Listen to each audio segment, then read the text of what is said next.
Welcome to Business Women Australia's radio show. I'm Sally Barker. Each week I'll be talking with a leading member of BWA. These inspiring business leaders are very generous in sharing their stories, insights and expertise. Joining me on the show today is Dr. Clare Allen. How are you, Dr. Clare? I'm very good, thank you, Sally. Do you like Dr. Clare or Dr. Allen or Whatever. whatever? Okay, whatever you comes want to call me. I'm not precious. Oh, all right. So you've done some amazing things in your life. You are the CEO of Visibility. Yes, I am. Yes. You've also authored a book and you've created some products as well. But what we're going to talk about today is business mentoring and coaching and why it's important to invest in these areas. I guess most people go out there and they start looking at building a business, entrepreneurs. They don't have a business plan. They don't really know what the problem is they're trying to solve. And so they go out there offering everything to the market. And actually they water down what they're offering. And then they wonder why they're not getting sales or they're not actually getting outcomes. Whereas with a proper business coach, we can actually be really focused and get the person to focus. It'll save them time. It'll actually save them money, and in the end, it'll probably yield great results.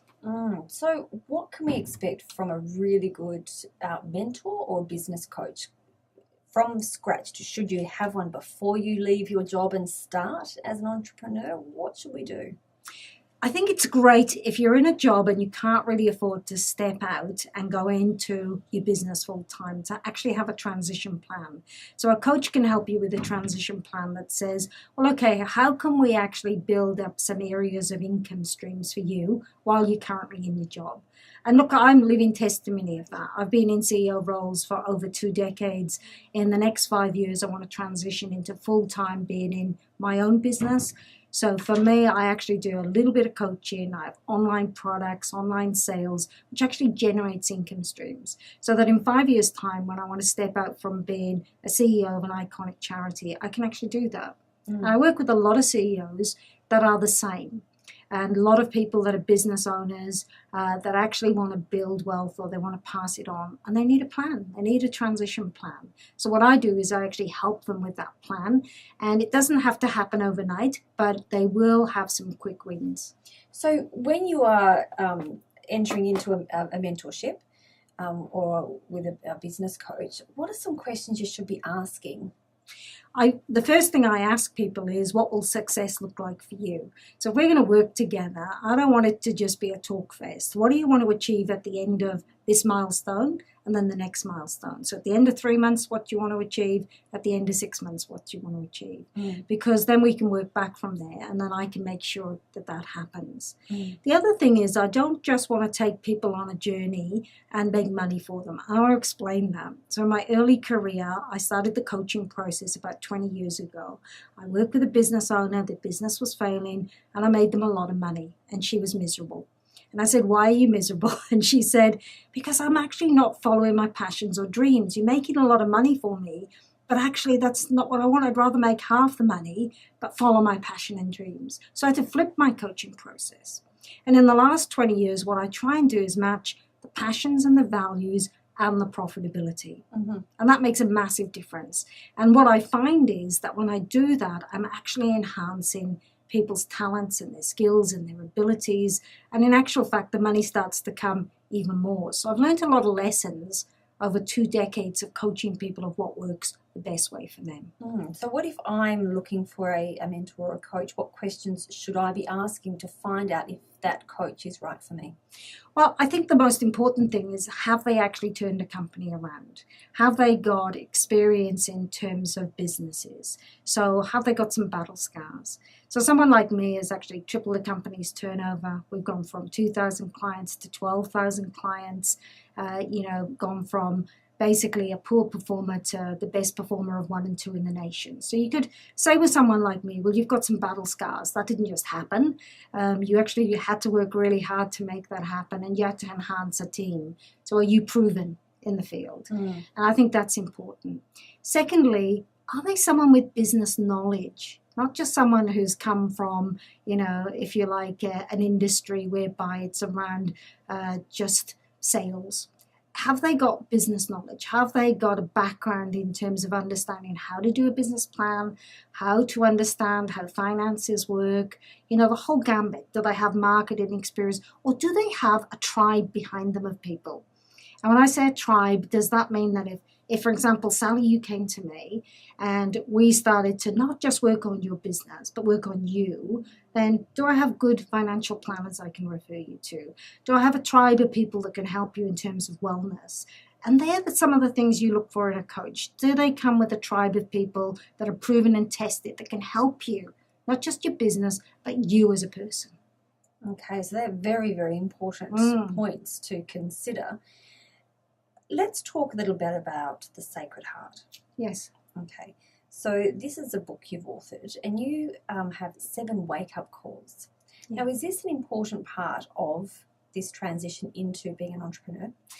Well, the biggest thing I find when I coach people is that they're so worried about what people think of them, and they struggle with this belief in themselves. So Albert Bandura talks about the fact that the difference between a successful person and a non-successful person is their belief in their capability to perform. So with 7 wake-up calls, it's really quite simple. If you don't believe you're capable, then you won't succeed. So you have to have a belief in yourself. So a lot of the work I do in Sacred Heart is actually creating a belief and getting people, and this may sound easy, but it's actually quite complex, to stop worrying about what everybody's going to think about them, or stop trying to meet the guidelines of society or the rules that they think are there in place, but to start following their own heart and to listen to within and the answers within. And then we can really have massive success, because this belief is the fundamental thing. So when I work with people, I build their belief system. I then build this amazing personal brand, because you've got to have a brand. And if you've got this brand that has a key message, then what you can do is then you can learn some influence strategies. And before you know it, these quick win strategies happen all the time. So when business coaches go in and they just do the technical, and yeah, I could do that. I could throw all this technical stuff at people, but they're just going to say, it's too much. It's too much like hard work. I can't do it. Once I tap into the psyche of the individual and their belief system, what I do is I do 80% building their brand and their belief and their influence strategies, and then we do 20% of the hard stuff, which I do most of for them, because most people in business just don't really want to do it and they don't really get it, and there's no point forcing them to do it. So when they get someone like me, I'm actually writing down those key things. What's the problem you're trying to solve? What solution are you bringing to the market? Why you? Why do people come to you? So there are 3 questions you should be asking yourself. Absolutely. Right from the start, before you even start with that business plan. Yes, absolutely. So can you run through them again? So what's the problem that you're trying to solve? What's the solution that you bring into the market? And why you? Okay. And answer those questions and then get onto your business plan. Yes, absolutely. Okay. And then your business plan, that's your pitch to the marketplace. And then you can set your milestones. Then you can set your financial targets. And then you've got to actually, with that, build your avatar or your personal brand. So when I've taken startup companies, it's very interesting. You work with companies and they've got a great product and they've got a market, and I bring in investors, for example. And, we usually have to go to Sydney and we go to these top places, and they'll all say something really interesting to me. Claire, the product's fantastic, but we invest in people. Why do they invest in people? Because most of the time those investors, particularly if it's a bank, they're going to put in 30, 35%. They're probably going to be sending you to conferences across the world. They want you to present. They want you to stand up and believe in your product and have a key message. So if you want to be big, you got to have the right avatar and the right branding to go alongside that. Okay, well that is important, because thinking about when you are a startup, you don't think, you think about the business model and I guess if it's a software or that kind of thing, the product, you don't really think about them actually liking you. No, exactly. And you are the brand. And I try and get that across to people all the time. And particularly now with social media, it's even more so that you have to have a brand. It's more so that you have to have credibility. And when we talk about Sacred Heart, I write that book because it shows my vulnerability and credibility at the same time. Mm-hmm. And we're looking for people that have a sense of strong credibility, but that are quite vulnerable and genuine, because it's the genuine connections that matter. Mm. So what sort of investment should you be looking at the very beginning to kick things off right? Yeah. Look, I'll give you an example. When somebody steps out and they're trying to actually be something in the marketplace, they spend an awful lot of money trying to work it out. So I suggest that what you do is you follow a really clear template. It may take you a day out of your life, but just start jotting these key messages down and the things that you need to do. So going back to those things we talked about, what's the problem you want to solve, what's the solution, and basically, why you. But once you do that and you start then working it out and putting your business plan together, then it's solid.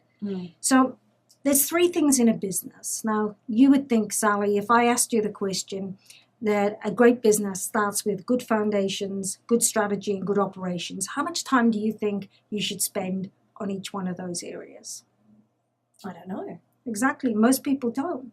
And a lot of people will say, I spend so much time on the operations because they're practitioners. That's where I need to spend all my time. That's garbage. Actually, to be successful, you need 33.3% in each area. So if you don't start off with really good foundations, in other words, you've got everything tied up with your trading names, your business name, all those things that are there in terms of your foundation, how much you're going to invest, what it's going to look like, then your strategy. Good strategic business plan, maybe a workforce plan, maybe a marketing plan, then your operations. That's becomes so easy then. It becomes the success, it's the icing on the cake, because then you can go out and it all starts to come in. And those quick wins start to propel. So, and to do this, it'd have to be some really tight scheduling. It can also be a lot of fun. Yeah. I think if, again, you choose the right business coach who's actually got the systems in place. So when you, for example, work with someone like me, I'm not going to have a talk fest with you, and I don't actually take people on that want to just have a talk fest.